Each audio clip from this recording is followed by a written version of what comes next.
Hello everyone, board में आप सभी का स्वागत है। हम संदीप गुप्ता और आप हमारे प्यारे प्यारे विद्यार्थीगण। तो आज की इस क्लास में हम सभी 12th इनऑर्गेनिक केमिस्ट्री का जो फर्स्ट चैप्टर है धातुओं का निष्कर्षण, उससे रिलेटेड अभी तक बिहार बोर्ड जितना भी फाइनल एग्जाम ऑब्जेक्टिव क्वेश्चन पूछा है ना, वो सभी क्वेश्चन डिस्कस करने वाले हैं। आपको बता दी, इससे पिछले लेक्चर में हम सभी पूरे फिजिकल केमिस्ट्री यानी सॉलिड स्टेट से लेकर सरफेस केमिस्ट्री तक का पूरा ऑब्जेक्टिव क्वेश्चन एक ही वीडियो में देख लिए थे। तो आप इस वीडियो को ध्यान से देखें। यदि उस वीडियो को नहीं देखें तो इस वीडियो को देखने के बाद जाकर जरूर देख लें, क्योंकि बिहार बोर्ड के लिए जो क्वेश्चन बैंक होता है ना, क्वेश्चन बैंक बहुत इंपॉर्टेंट होता है, क्योंकि बहुत सारे क्वेश्चन का रिपीट होते रहते हैं। तो आज की इस क्लास में हम लोग VBI ऑब्जेक्टिव क्वेश्चन में क्या देखने वाले हैं, जितना भी बिहार बोर्ड अभी तो क्वेश्चन पूछा है वो सभी देखने वाले। तो चलिए क्लास शुरू करते हैं। चलिए क्वेश्चन नंबर 1 देखते हैं। गैलेना किसका अयस्क है? गैलेना किसका अयस्क है? तो गैलेना सूत्र क्या होता है? PbS। तो किसका अयस्क है? लेड का अयस्क है। ऑप्शन नंबर क्या होगा? बी। तो बी टिक कर देंगे। अगला क्वेश्चन, हमेशा स्वतंत्र अवस्था में पाया जाने वाला धातु है। तो स्वतंत्र अवस्था में कौन पाया जाने वाला धातु है? हालांकि बहुत सारे धातु होते हैं, ठीक है। ऑप्शन ए दिया है सोना, बी दिया है चांदी, सी दिया है कॉपर, डी दिया है सोडियम। अब इनमें कौन है जो स्वतंत्र अवस्था में पाया जाता है? तो सोना भी होता है, चांदी भी होता है, बट एक से अधिक तो ऑप्शन सही होगा नहीं, कोई एक ही ऑप्शन टिक करना है। तो दोनों में ज्यादा अक्रिय कौन होता है? तो होता है सोना, इसलिए हम ऑप्शन नंबर क्या टिक करेंगे? ए टिक करेंगे। ओके, अगला क्वेश्चन देखते हैं। कॉपर पाइराइट का सूत्र है। कॉपर पाइराइट सूत्र क्या होता है? CuFeS2। इन ऑप्शन नंबर क्या होगा? बी। तो बी टिक कर देंगे। नेक्स्ट क्वेश्चन, निम्नलिखित में से कौन सा कथन सही है? कौन सही है पता करना है। ऑप्शन ए सभी अयस्क खनिज होते हैं। सही है, हम पढ़े थे ना, सभी अयस्क खनिज होते हैं परंतु सभी खनिज अयस्क नहीं होते, यानी ये तो सही है।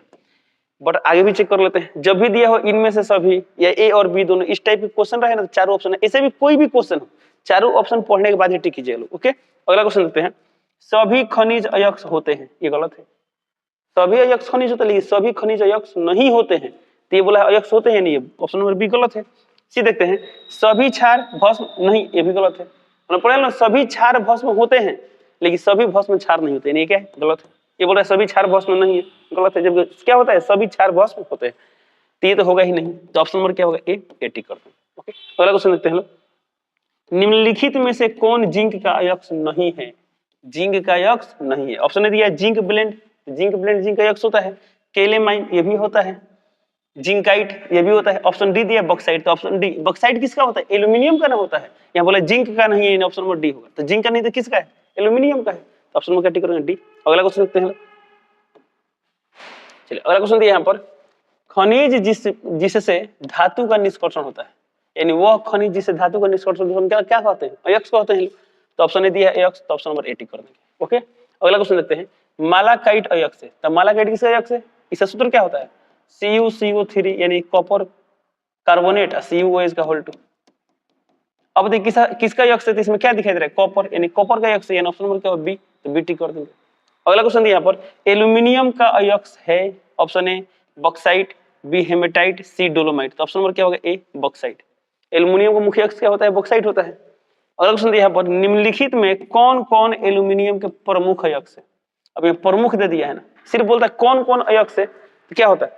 बॉक्साइट अयस्क से, सही बात है। क्रायोलाइट भी है, फेलोस्पर भी है, यानी इसका ABC 3 हो जाता है। और ऐसे भी जब ये क्वेश्चन पूछा है ना, जब क्वेश्चन उस समय मल्टीपल सिलेक्ट क्वेश्चन भी आते थे, यानी एक से अधिक ऑप्शन वाला भी क्वेश्चन आता था। लेकिन अब यहाँ पर लिखा है प्रमुख अयस्क। तो प्रमुख अयस्क क्या हो? बॉक्साइट। इसमें आप क्या टिक करेंगे? ऑप्शन नंबर ए टिक करेंगे, बॉक्साइट। क्योंकि देखिए एक से अधिक ऑप्शन तो टिक करना है, इनको एक ही ना टिक करना है, तो इसमें सबसे प्रमुख कौन है? बॉक्साइट है, तो बॉक्साइट टिक करेंगे। अगला क्वेश्चन देखते हैं। सल्फाइड अयस्कों का सांद्रण किया था, बहुत फेमस क्वेश्चन बिहार बोर्ड। देखिए तो कब आया? 2015 में आया, 2017 में आया, 2021 में आया, 2022 में आया। बहुत फेमस क्वेश्चन है। ओके, सवाल सल्फाइड अयस्कों का सांद्रण किया था, तो किसे किया था? फेन उत्प्लावन विधि से किया था। तो ऑप्शन नंबर ए दिया है फेन उत्प्लावन विधि, यानी ऑप्शन नंबर क्या होगा? ए। ए टिक कर दो। चलिए चलते हैं अगला क्वेश्चन पे। अगला क्वेश्चन दिया यहाँ पर, पाइरोलुसाइट निम्नलिखित में किसका अयस्क है? तो इसका सूत्र क्या होता है? इसका सूत्र होता है MnO2। अब इसमें कौन सा धातु दिखाई दे रहा है? Mn यानी मैग्नीज। ऑप्शन ए दिया मैग्नीशियम, बी दिया है मैग्नीज, सी दिया है जिंक, डी दिया है लोहा। तो क्या होगा? ऑप्शन नंबर बी होगा, मैग्नीज। क्या होगा? मैग्नीज। अगला क्वेश्चन देखते हैं। लोहे का मुख्य ऑक्साइड अयस्क है। ऑप्शन ए दिया है सिडेराइट, बी दिया है हेमेटाइट, सी दिया है पाइराइट, डी दिया है बॉक्साइट। तो ऑप्शन नंबर क्या है? B, hematite. लोहा का मुख्य अयस्क क्या होता है? हेमेटाइट होता है। अगला क्वेश्चन दिया यहाँ पर, निम्नलिखित धातुओं में किसके निष्कर्षण में वैद्युत धातु क्रम का उपयोग होता है? ऑप्शन ए लोहा, बी लेड, सी सिल्वर, डी सोडियम। अब याद कीजिए, आप लोग पढ़े होंगे लोग, हालांकि कॉन्सेप्ट 10th में भी सीखना था। जब धातु का निष्कर्षण पढ़ना तो उसमें क्या पढ़े थे लोग? तो धातुओं को क्रियाशीलता के आधार पर 3 वर्गों में बांट दिया गया था। एक था उच्च क्रियाशील धातु, मध्यम क्रियाशील धातु, निम्न क्रियाशील धातु। तो जो उच्च अभिक्रियाशील धातु थे ना, उनका जो शोधन होता था कैसे किया था, उनका जो धातु क्रम होता था, निष्कर्षण होता था, कैसे किया जाता था? वैद्युत अपघटन विधि से किया जाता था। ओके, तो यहाँ पर दिया गया है वैद्युत धातु क्रम का उपयोग किया था। किसमें किया जाता है? उच्च क्रियाशील धातु में किया था। इसमें उच्च क्रियाशील धातु कौन है? सोडियम है। इन ऑप्शन नंबर क्या टिक करेंगे? डी टिक करेंगे, डी आ गया। ओके, अगला क्वेश्चन देखते हैं। जिसमें दो अलग अलग धातु उपस्थित होते हैं वह अयस्क है। यानी इसमें कौन सा अयस्क है जिसमें दो अलग अलग धातु उपस्थित है? ऑप्शन दिया हेमेटाइट, तो हेमेटाइट में सिर्फ आयरन होता है। बी दिया है गैलेना, सिर्फ इसमें क्या होता है? पीबी यानी लेड होता है। मैग्नेटाइट, इसमें सिर्फ आयरन होता है। डी दिया कॉपर पाइरेट, इसका सूत्र क्या होता है?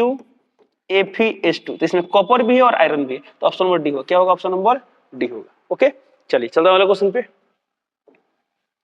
अगला क्वेश्चन दिया यहाँ पर, प्रगलन विधि में धातु के ऑक्साइड के अपचयन में प्रयुक्त होता है। यानी धातु के ऑक्साइड में अपचयन में क्या प्रयुक्त करते हैं? अपचय के रूप में किसका उपयोग करते हैं?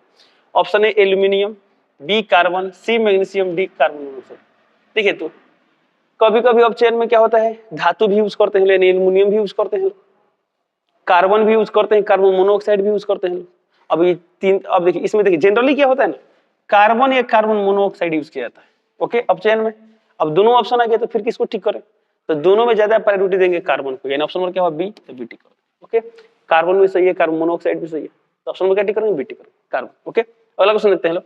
वात्य भट्टी, यानी वात्य भट्टी, वात भट्टी पढ़े थे लोग। वात भट्टी में निम्नलिखित में किस ऑक्साइड का अपचयन होता है? ऑप्शन ए आयरन का ऑक्साइड, आयरन सही है, ऑप्शन नंबर टिक कर देंगे। अगला क्वेश्चन देखते हैं लोग। लोहे का मुख्य अयस्क है। Option A magnetite, B siderite, C hematite. Option number क्या है? C hematite. लोहा का मुख्य अयस्क क्या है? हेमेटाइट है। अगला क्वेश्चन देखते हैं। अच्छा, क्वेश्चन वाला सवाल है, क्वेश्चन वाला सवाल तो एग्जाम में आ नहीं रहा है, चलिए पर दोनों क्वेश्चन देख लेते हैं। क्वेश्चन एक दिया, धातुओं के मंडल परिष्करण परभाजी क्रिस्टलन के सिद्धांत पर आधारित है। क्वेश्चन एक सही है। क्वेश्चन एक क्या है? सही है। या जो पढ़े थे मंडल परिष्करण, उसमें क्या पढ़े थे? तो मंडल परिष्करण में क्या होता है? ये किस सिद्धांत पर काम करता है? तो याद कीजिए लो, मान लीजिए क्या है, ये अशुद्ध धातु है। अब इसमें अशुद्धि है और शुद्ध धातु भी है, तो जो अशुद्धि है ना अशुद्धि, ये जो धातु है धातु, तो धातु के ठोस अवस्था में ज्यादा विलय होगी गलित अवस्था में। तो एक बात पढ़ते, जो अशुद्धियां होती है ना, अशुद्धियां धातु के गलित अवस्था में अधिक विलय होती है। इसी सिद्धांत पे कार्य करता है, इसे हम लोग क्या बोलते हैं? परभाजी क्रिस्टलन का सिद्धांत कहते हैं।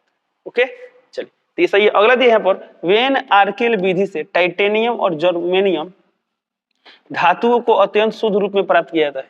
सही है, ये भी सही है, यानी दोनों क्वेश्चन सही है, हालांकि दोनों अलग अलग है। ये अलग क्या है? वाष्प परवस्था परिष्करण, याद कीजिए लो, ये जो दिखाई दे रहा है यहाँ पर वेन आर्कल विधि, ये किसमें था? वाष्प परवस्था परिष्करण में था। तो ये भी क्वेश्चन सही है, लेकिन दोनों क्वेश्चन एक दूसरे से कोई लेना देना नहीं। दोनों क्वेश्चन सही है, लेकिन दोनों के दूसरे से कोई लेना देना नहीं। तो खैर ऑप्शन देखते हैं, यहाँ लिखा है दोनों कथन सही है, तथा कथन दो कथन एक का सही व्याख्या करता है नहीं। कथन दो का कथन एक से कोई मतलब नहीं है। अगला ऑप्शन देखते हैं। अगला ऑप्शन दिया है, दोनों कथन सही है परंतु कथन दो कथन एक की सही व्याख्या नहीं करते। ऑप्शन नंबर क्या है? बी, तो बी टिक कर देंगे। ओके, अगला क्वेश्चन देखते हैं।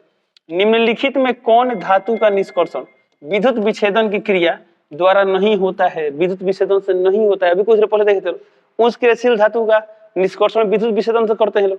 उच्च क्रियाशील में सोडियम, एल्यूमिनियम, ये सब धातु आते हैं। बोले किसका नहीं किया जाता है? तो ऑप्शन देखिए, तो सोडियम, मैग्नीशियम, एल्यूमिनियम, ये तीनों क्या होते हैं? उच्च अभिक्रियाशील धातु में आते हैं, और ये मध्यम में आता है। तो ऑप्शन में क्या करेंगे? डी, क्या करेंगे? डी। ओके, अगला क्वेश्चन देखते हैं लोग।